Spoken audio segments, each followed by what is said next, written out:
Ok, du coup, c'est moi qui vous retrouve à nouveau, cette fois-ci pour un état des lieux de la reconversion en France. Donc tout à l'heure, on a évoqué la reconversion, le cheval athlète, le passage à cette nouvelle vie du cheval de loisir ou du cheval de balade, etc.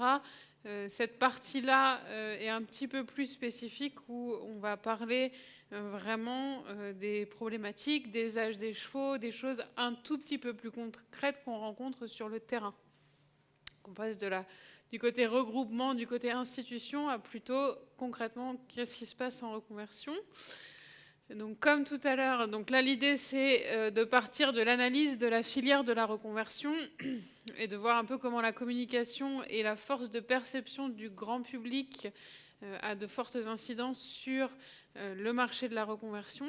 L'accessibilité du cheval réformé mise en rapport avec la qualité de la reconversion qu'il a eue.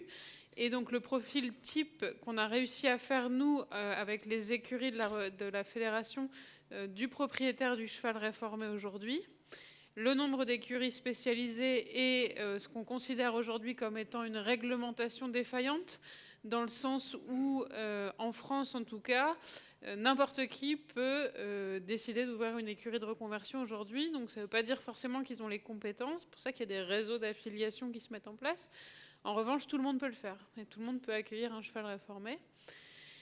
On est donc dans une filière cheval qui a des besoins, où il faut bien faire la distinction entre le cheval réformé et le cheval reconverti.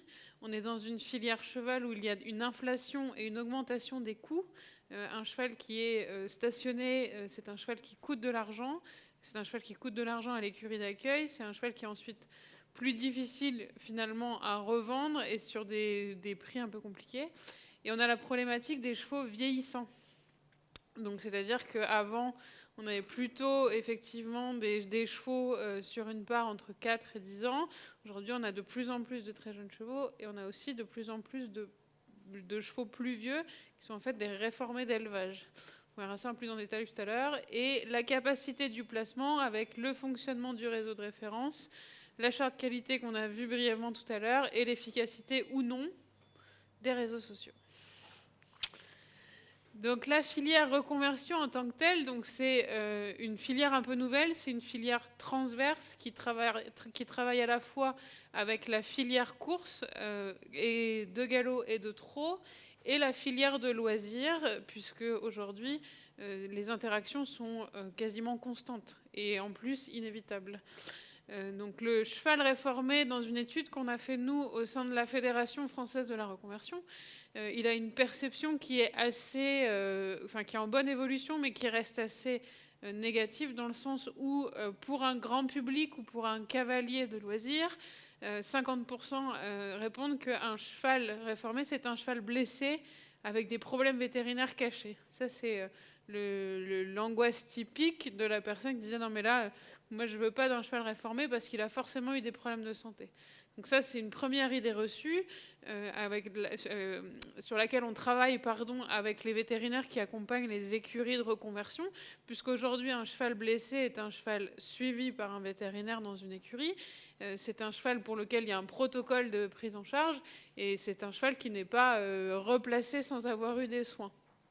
20% des gens interrogés nous disaient que le cheval réformé, c'est un cheval explosif. Alors, ils sont fous les pur sang. Le trotteur, il trotte à fond la caisse, il croit que la forêt, c'est Vincennes. Alors, c'est pas du tout ça, la réalité. C'est des idées reçues sur lesquelles on travaille, effectivement, pour que cette perception par la communication évolue. 15% des gens, par contre, sont extrêmement convaincus, et depuis longtemps, et en général, à 90%, c'est des gens qui ont été cavaliers de chevaux réformés, qui pensent que ce sont des chevaux incroyables parce qu'ils ont pu les comparer avec des chevaux, soit des selles français en l'occurrence, soit des chevaux de club, qui étaient en général qualifiés de moins matures. Finalement, le cheval de course, il voit beaucoup de choses, il voyage très jeune, il a l'habitude de monter dans le vent, il monte dans le camion, il n'y a pas de problème, on change d'environnement, etc. Et donc aujourd'hui, la force de la filière reconversion, c'est d'avoir une vraie stratégie de communication. Les sociétés mères, elles aident à cette démarche. Et les réseaux de reconversion en France participent à cette amélioration de la perception du cheval réformé en parlant de plus en plus de cheval reconverti et non pas de cheval réformé. justement donc le distinguo qu'il faut faire entre le cheval réformé des courses et le cheval reconverti. Le cheval réformé, c'est typiquement le cheval qui, lui, n'a pas eu de travail de reconversion. Aujourd'hui, tout le monde peut acheter un cheval réformé. Vous allez voir un entraîneur, vous regardez un peu les réseaux sociaux, vous regardez Bon Coin, vous pouvez acheter un cheval sorti de course, sorti d'entraînement ou un réformé d'élevage. Ce ne sera pas forcément un cheval de reconversion, ce sera un cheval réformé. Cette problématique de perception, elle demande un travail de communication important, puisque aujourd'hui, si vous achetez un cheval réformé en ayant des attentes d'un cheval de reconversion, vous risquez d'être déçu, parce qu'entre les deux, il n'aura pas forcément les codes.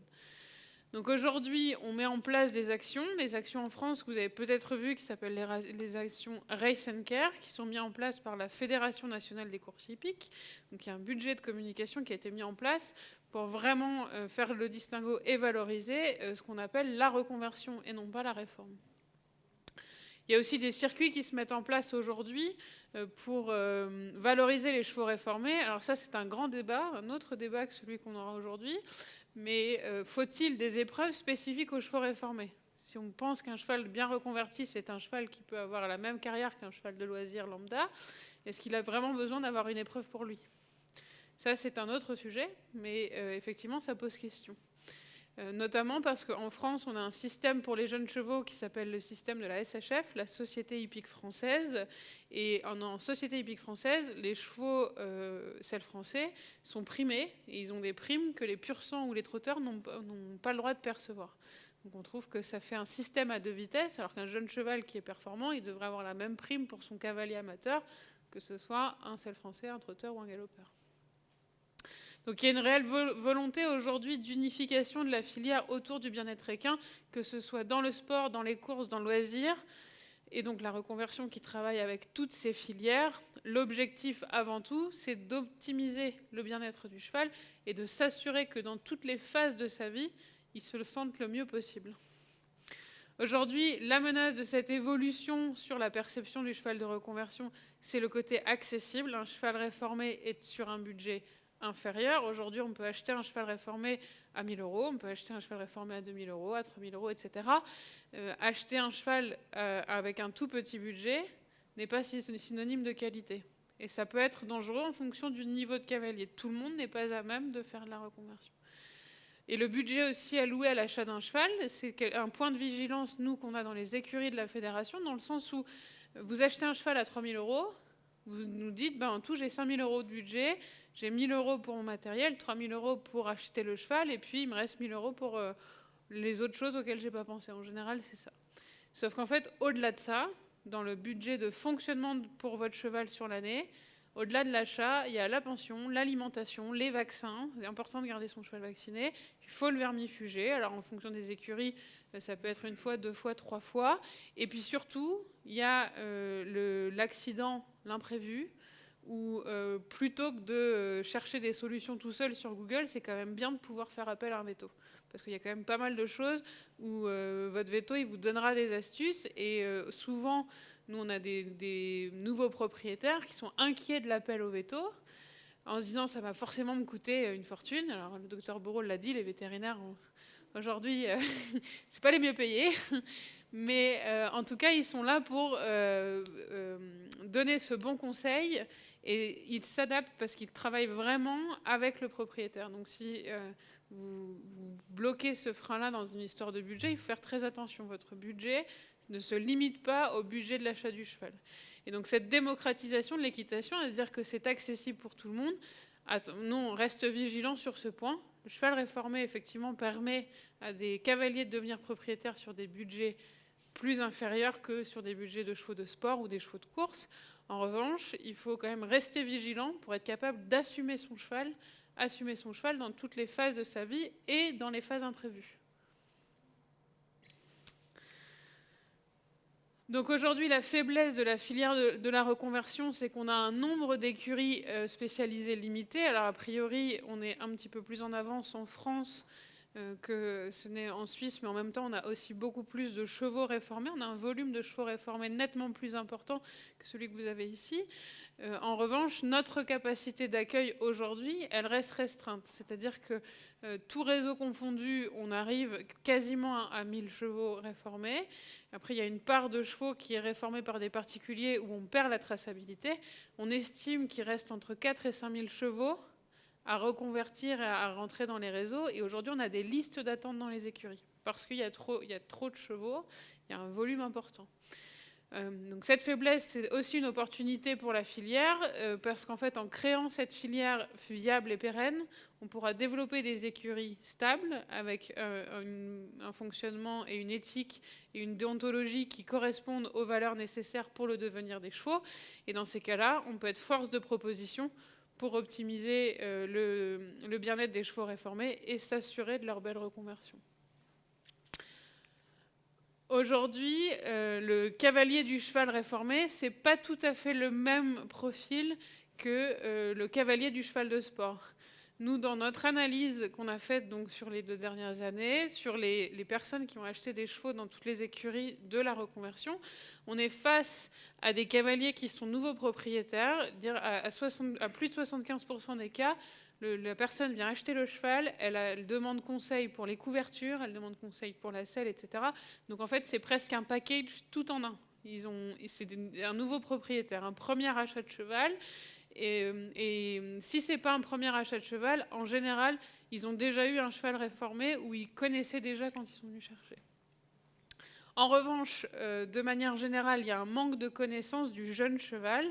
Ce n'est pas forcément des gens qui connaissent toutes les besoins du cheval en se disant « Tiens, j'achète un cheval de 4 ans, il a été réformé des courses à 3 ans, donc c'est bien, il a eu 1 an de travail, ou 6 mois de travail, 6 mois de repos. » En revanche, votre cheval de 4 ans, même si c'est un cheval réformé, il y a de fortes chances qu'à 5 ans, il soit un petit peu ado, qu'il se dise « Tiens, je vais essayer de m'affirmer », et puis que le cavalier, il ait quand même besoin d'être encadré et d'être accompagné par un professionnel. Donc ça c'est un point de vigilance où c'est important quand on n'a pas beaucoup de notions du jeune cheval, même si votre cheval est bien reconverti, il faut rester encadré et être à même de se faire accompagner dans toutes les phases de vie de votre cheval. Et donc le profil du cavalier du cheval réformé, c'est à 80% des cas, c'est quelqu'un qui a un budget limité. C'est-à-dire qu'à 95% du marché, les chevaux sont vendus à moins de 5 000 € TTC. Donc c'est un prix de vente, quand on regarde le coût, le stationnement, le temps de pension, etc., et les soins, qui reste, entre guillemets, assez faible par rapport au marché du cheval. Aujourd'hui, la réglementation en soutien de la filière reconversion, elle est un peu compliquée.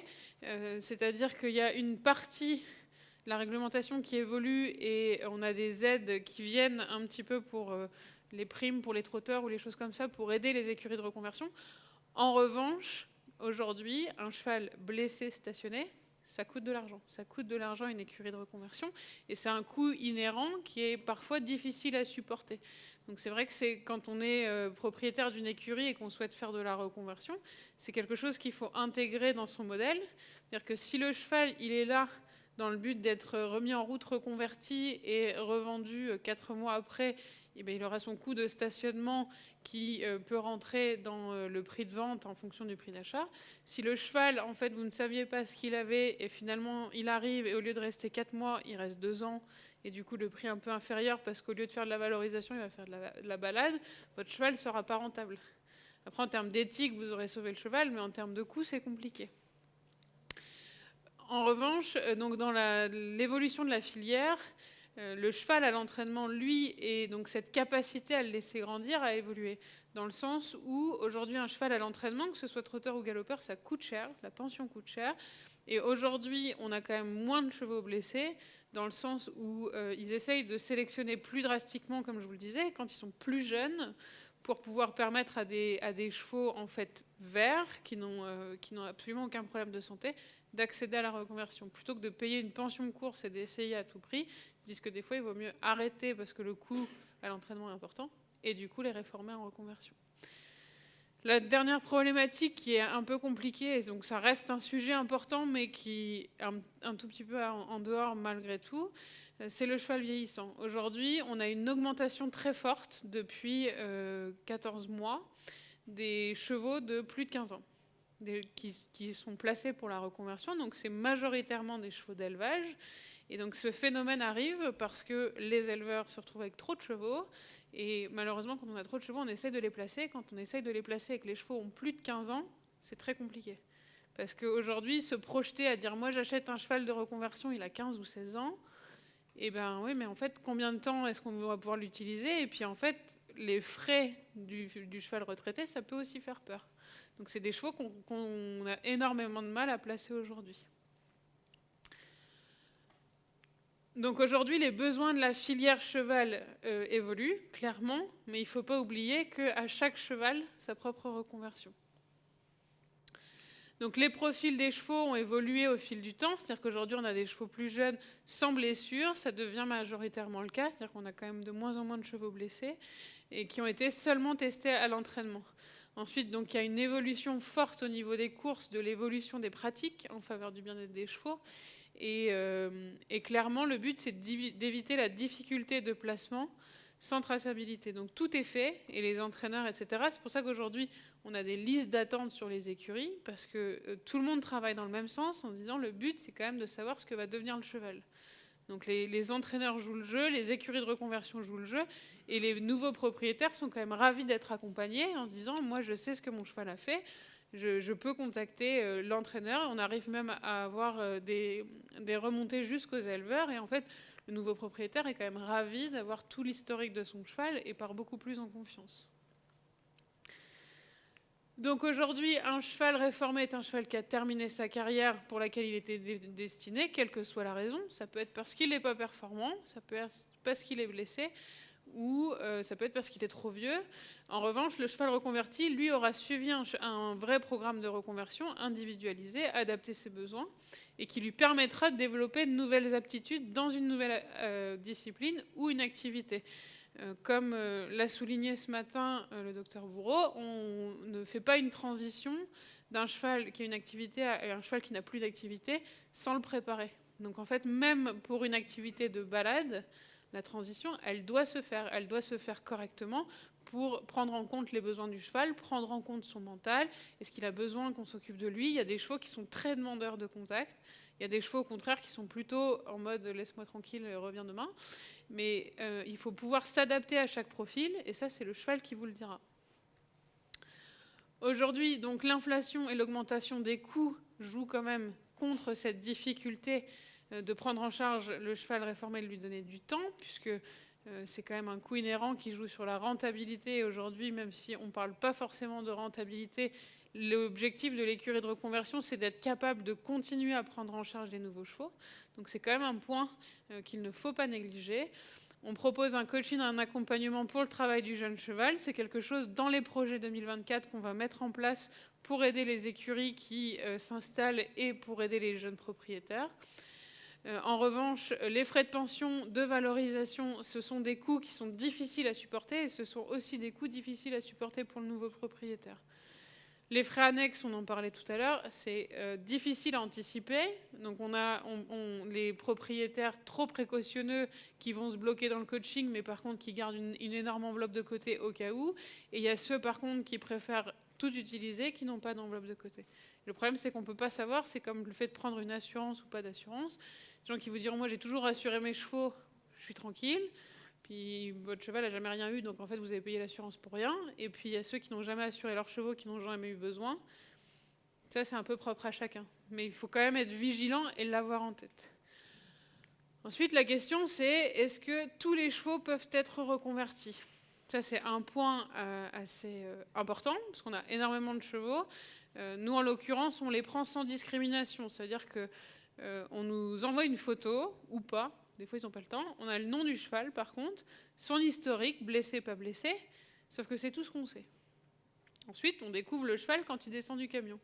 Donc, quand il descend du camion, est-ce qu'il peut être reconverti? Est-ce qu'il peut être monté par tout le monde? Est-ce qu'il y a des grilles qu'on peut mettre en place, même si c'est, encore une fois, propre à chaque cheval? Aujourd'hui, en termes de placement vers un nouveau propriétaire, un cheval de 13 ans, c'est l'âge limite pour faire du loisir, dans le sens où les propriétaires ou les acheteurs de chevaux sont plutôt réticents à acheter un cheval de 14, 15, 16 ans, etc. Nous, on a un cheval de 15 ans qui est arrivé pour sa reconversion. Il va très bien, il a fait 8 ans de près de sa vie. Son histoire, c'est qu'il a couru à l'obstacle, il a fait tendinite, il a été réparé sans problème et il a été retraité. Les propriétaires nous ont appelés en disant là, il est retraité, sauf qu'il met le bazar, il casse les clôtures, ça va pas du tout, il a besoin qu'on s'occupe de lui. Donc le voilà arrivé à 15 ans en écurie de reconversion. Jusque-là, tout va bien.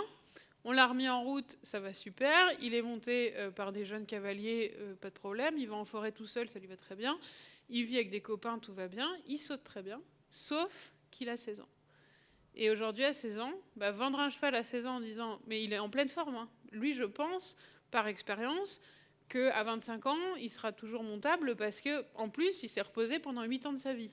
Donc en soi, il n'est pas fatigué. Sauf qu'aujourd'hui, sur le papier, est-ce que vous avez envie de prendre le risque d'acheter un cheval de 16 ans ? 16 ans, ça commence à faire un âge, puis il faut l'entretenir, etc.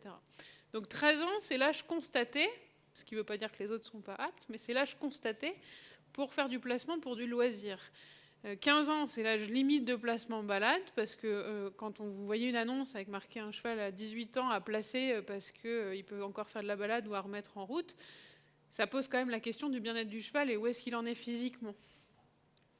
Ensuite, les chevaux de compagnie, c'est effectivement des chevaux plaçables. En revanche, ça transfère une responsabilité à la personne qui prend le cheval en compagnie, parce qu'il faut quand même assurer les coûts d'entretien et les frais vétérinaires du cheval.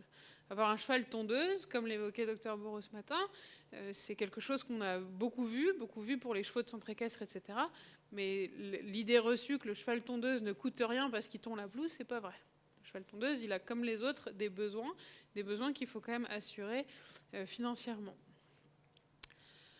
Donc aujourd'hui, à la fédération, on a une capacité de placement, bien sûr, et qu'on va tendre à faire évoluer avec le soutien des maisons mères des courses.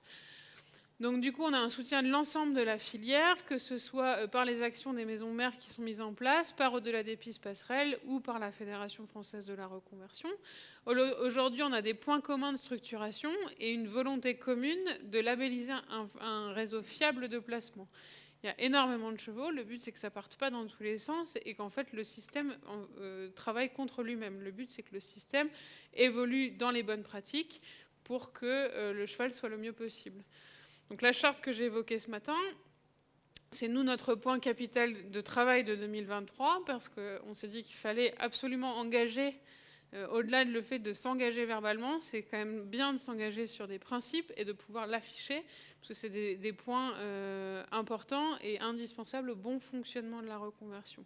Ça passe donc par le respect de l'animal, même si c'est facile à dire, moi je respecte mon animal. En fait, est-ce que je le respecte s'il a pas ses soins? Est-ce que je le respecte s'il n'a pas été paré à temps? Enfin, il y a énormément de questions qui peuvent se poser. La priorité à la santé et au bien-être des chevaux. La reconnaissance des besoins individuels. Chaque cheval, on ne peut pas avoir un profil type. Chaque cheval aura ses besoins à l'instant T. La formation des intervenants, la transparence et l'éthique de l'écurie de reconversion, le suivi et le soutien du nouveau propriétaire, la sensibilisation à la reconversion des chevaux de course, et donc cette différence entre acheter un cheval de réforme, acheter un cheval reconverti, et la collaboration dans un réseau professionnel de référence.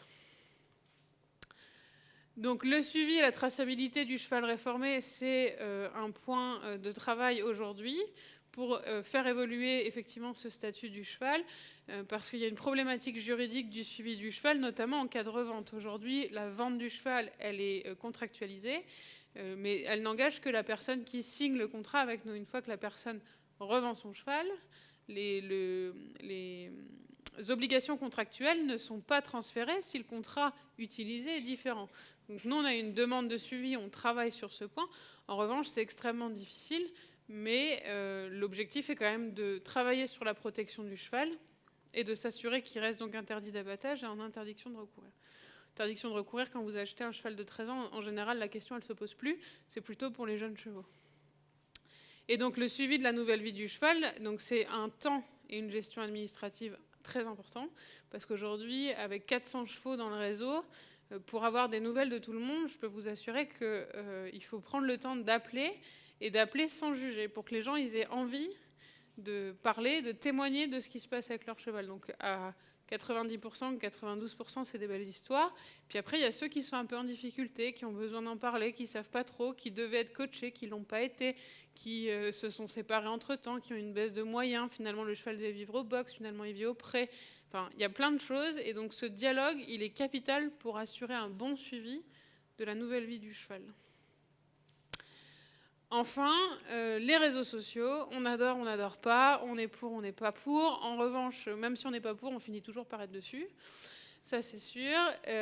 Aujourd'hui, les réseaux sociaux, on est obligé de les avoir parce que ça donne une visibilité entre professionnels.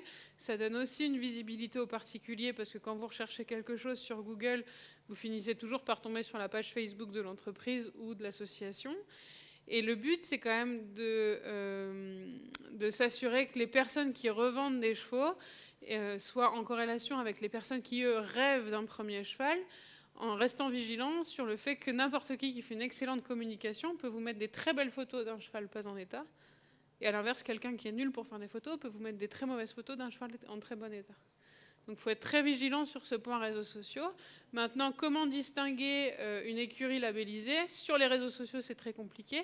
De plus en plus, on met du temps pour de la structuration sur site internet. Je vous invite à suivre ces annuaires, que ce soit chez nos réseaux partenaires au-delà des pistes ou passerelles ou sur celui de la fédération, parce qu'en fait, ces écuries sont structurées, répondent à une charte, et donc ça part pas dans tous les sens. Sur Internet, nous les premiers, c'est impossible de savoir, à part si vous connaissez les gens, si l'écurie en question, d'où vient le cheval, est finalement dans une bonne écurie ou pas. Et des fois, on a quand même des surprises quand on va chercher les chevaux. On se dit, mais en fait, je m'attendais pas du tout à ça, et en fait, des fois, on est très désagréablement surpris.